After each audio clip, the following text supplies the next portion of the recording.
ఒక కథలో ఒక సాధువు ఒక కుక్కని, నీ దగ్గర 5 నచ్చని గుణాలు ఉన్నాయి. 1, నువ్వు ఎప్పుడు గోడపైనే ఉచ్చపోస్తావు. 2, భిక్షగాళ్లను చూసి అరుస్తావు. 3, వెళ్తున్న వాహనాల వెంట పరిగెడతావు. 4, రాత్రుళ్ళు నిద్రపోకుండా అరుస్తావు. 5, ఎవడు భోజనం పెట్టినా అది దొంగ వెదవైనా తోక ఊపుతావు. ఎందుకలాగా అని అడుగుతాడు.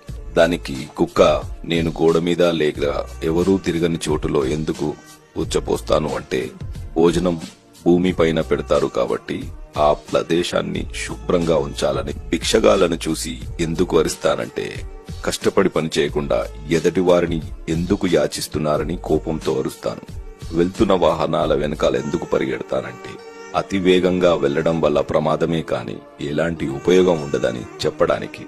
రాత్రుళ్ళు ఎందుకు అరుస్తానంటే, నిశ్శబ్దంగా నిర్మానుషమైన ఈ చీకటిలో నేను మీకు తోడుగా ఉన్నాను, మీరు